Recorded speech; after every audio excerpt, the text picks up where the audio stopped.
अगर आपने हमारे YouTube चैनल को अब तक सब्सक्राइब नहीं किया है तो आपको यहाँ सब्सक्राइब बटन दिख रहा है, इस पर आप क्लिक कीजिए और हमें सब्सक्राइब कर लीजिए। और साथ ही साथ इसके सामने एक नोटिफिकेशन बेल आ रहा है, इसे भी आप इनेबल कर दीजिए ताकि आपको तुरंत नोटिफिकेशन मिले जब भी हम कोई नई वीडियो अपलोड करें। Hello friends, welcome to IAS PSC classes. दोस्तों, आज हम वर्ल्ड हिस्ट्री यानी कि विश्व इतिहास की क्लास को प्रारंभ करने जा रहे हैं। वर्ल्ड हिस्ट्री दोस्तों, विश्व इतिहास IAS और MPPSC के मेंस में दोनों में इम्पोर्टेंट भूमिका निभाता है। आज दोस्तों हम विश्व के सबसे महानतम व्यक्ति नेपोलियन बोनापार्ट के बारे में यहाँ पर जानेंगे। उनकी संपूर्ण जीवन का अध्ययन हम यहाँ पर करेंगे। दोस्तों, आप लोग नोट्स और पेन ले लीजिए और जो मैं इम्पोर्टेंट फैक्ट बताते जाऊँ तो लिखते जाइएगा। और सबसे पहले तो एक बार इस वीडियो को ध्यान से आप पूरा देखिए और ध्यान से मुझे सुनिए और अंत तक सुनिए। आपको बहुत मज़ा आने वाला है और बहुत इम्पोर्टेंट टॉपिक है और बहुत सरल शब्दों में आपको मैं बतलाऊँगा। ठीक है फ्रेंड्स, तो हम जानते हैं नेपोलियन बोनापार्ट। जो नेपोलियन बोनापार्ट था दोस्तों, तो यह विश्व के महानतम व्यक्तियों में एक था। नेपोलियन बोनापार्ट के कारण इसने 1799 से लेकर के 1815 तक की संपूर्ण यूरोप के इतिहास को इसने प्रभावित किया। अब दोस्तों हम जानते हैं नेपोलियन बोनापार्ट की का प्रारंभिक जीवन था और उनकी संपूर्ण जानकारी। तो दोस्तों, जो नेपोलियन बोनापार्ट था उनका जन्म हुआ था एक कोर्सिया द्वीप के एक मुख्य नगर अयाचो में। कोर्सिया द्वीप क्या होता है? एक ऐसा लैंड, जमीन का एक ऐसा हिस्सा जिसके चारों ओर क्या होता है? जल होता है, उसे हम कहते हैं द्वीप। ठीक, तो द्वीप जो होता है दोस्तों, चारों तरफ पानी जलमग्न रहता है और बीच में कुछ स्थल का हिस्सा रहता है, उसको हम द्वीप, जैसे हमारे यहाँ भारत में लक्षद्वीप हो गया, अंडमान निकोबार द्वीप हो गया। ठीक है, तो एक अयाचो द्वीप था, उसमें एक छोटा सा गांव था, कोर्सिया द्वीप था और उसके यहाँ एक छोटा सा मुख्य नगर था अयाचो। दोस्तों, इनके जो पिताजी थे तो मतलब जो साधारण परिवार था, कोई मतलब ज़्यादा पैसे वाले नहीं थे। इनके पिताजी का नाम था चार्ल्स बोनापार्ट। ठीक है, इनके पिता का नाम था चार्ल्स बोनापार्ट और इनके माताजी का नाम था लेटिजिया रेमोलिना। लेटिजिया रेमोलिना। जो इनके पिताजी था दोस्तों, तो एक साधारण वकील थे, ठीक, लॉयर थे, ज़्यादातर मतलब सिंपल ही थे। और जो माँ थी इनकी तो साधारण गृहिणी थी, मतलब हाउसवाइफ थी। किंतु इनके जो माता का चरित्र था और जो इनका प्रभाव था वो एक धार्मिक महिला थी, जिनका प्रभाव नेपोलियन बोनापार्ट में पर भी बहुत अत्यधिक मात्रा में पड़ा।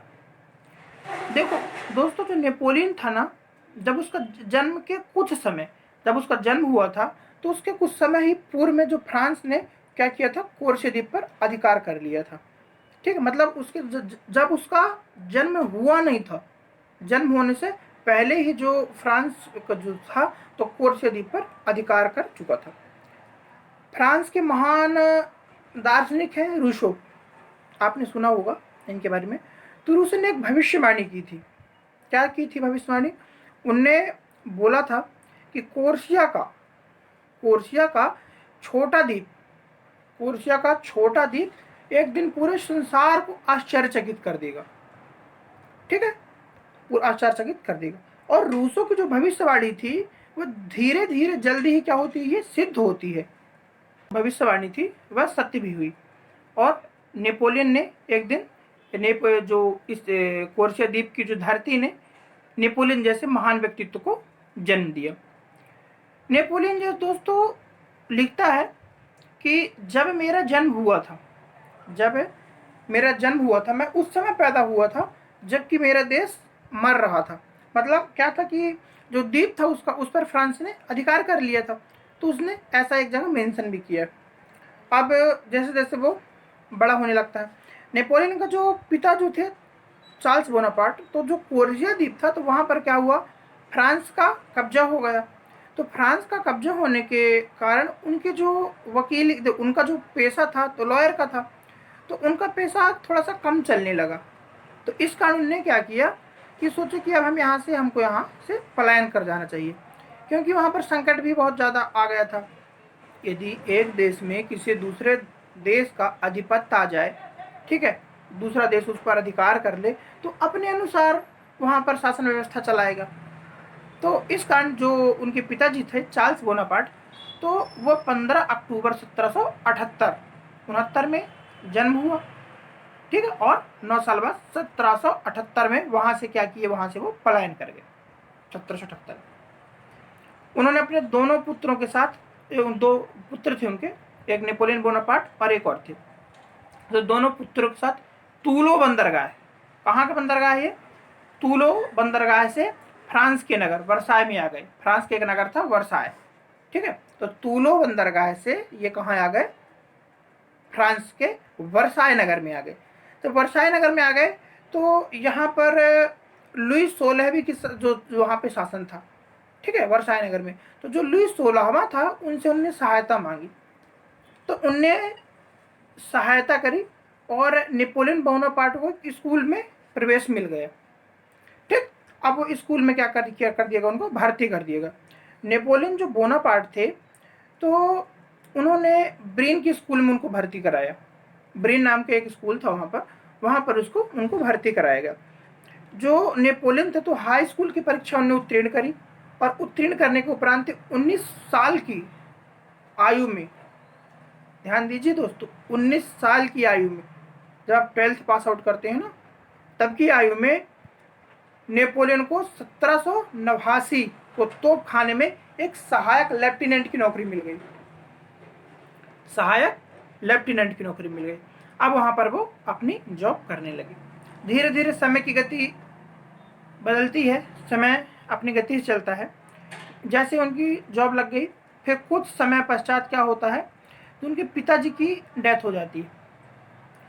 पिताजी की डेथ हो जाती है।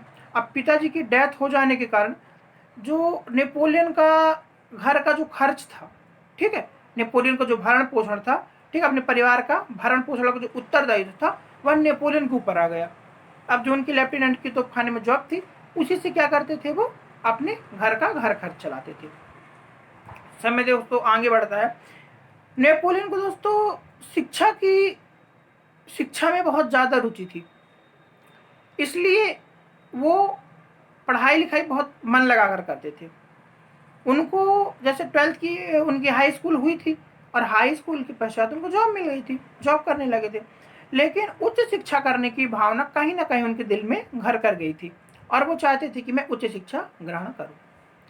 तो ऐसा सोच करके उन्होंने नेपोलियन में पेरिस में उच्च शिक्षा, ठीक है, पेरिस में, फ्रांस की राजधानी पेरिस में उच्च शिक्षा ग्रहण करी, ठीक, उच्च शिक्षा ग्रहण करी, और विद्यालय के सभी शिक्षक उसके अद्वितीय गुणों एवं विलक्षणों से बहुत अधिक प्रभावित। वो जो पढ़ने लिखने की उसकी रुचि थी ना, बहुत टॉप का पढ़ता था। कहते हैं कि एक बार जो पढ़ लेता था तो पूरा वो याद कर लेता था, और एक बार पढ़ने के पश्चात उसे कंठस्थ करने की आवश्यकता नहीं होती थी, उसे बहुत जल्दी याद होता था, और पढ़ाई के वो नए नए आयामों को बतलाता था। तो वहाँ के जो शिक्षक थे और अन्य विद्यार्थी थे उससे बहुत ज़्यादा प्रभावित रहा करते थे। धीरे धीरे समय की गति बदलती है दोस्तों। एक शिक्षक ने नेपोलियन की योग्यताओं को देखकर अपने सहयोगी से बोला कि यह एक नवयुवक जो है, यह कठोर पाषाण का बना हुआ है सॉरी, कठोर पाषाण मीन्स पत्थर, यानी कि बहुत ही मजबूत पत्थर का बना हुआ है ये व्यक्ति।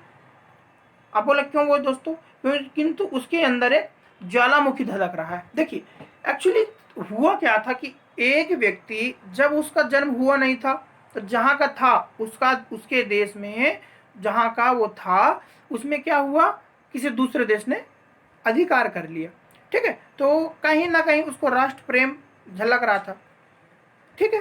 फिर 9 वर्ष की आयु में उसको अपना देश छोड़ना पड़ा, और कहाँ पर आ गया, वार्सिया आ गया।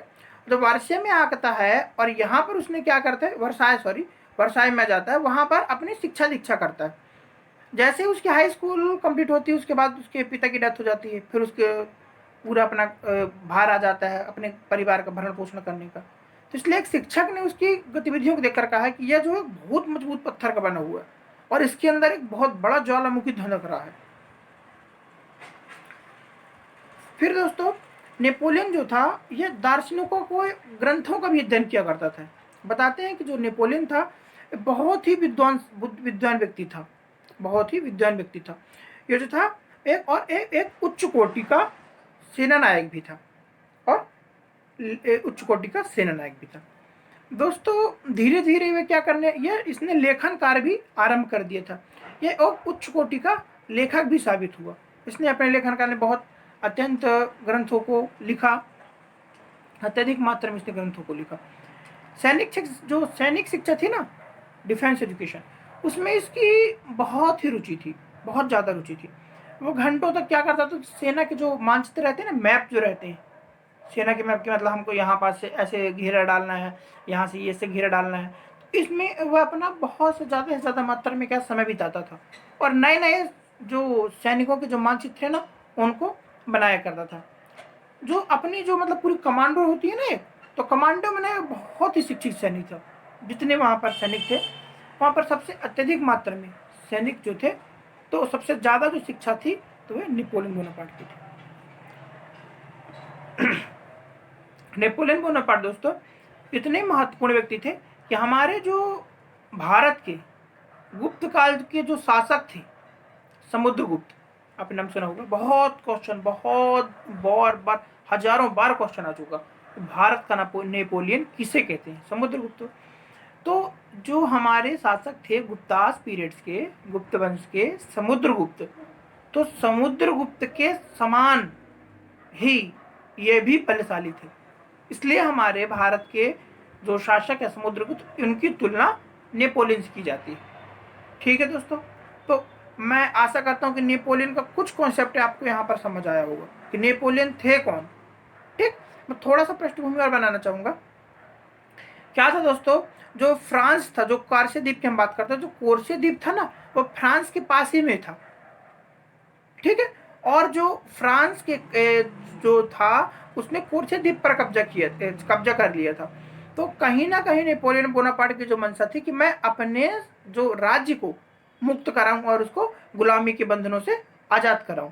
इसलिए इनके जो पृष्ठभूमि जो रहती है ना, तो पृष्ठभूमि का इन पर जो असर भी जो रहता है ना, तो इसी प्रकार का पड़ता है।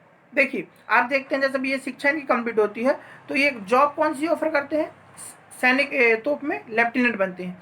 क्योंकि दोस्तों इनकी आशा थी कि मैं जो है अपने देश के लिए कुछ करूं, इसलिए सेना में भर्ती होते हैं।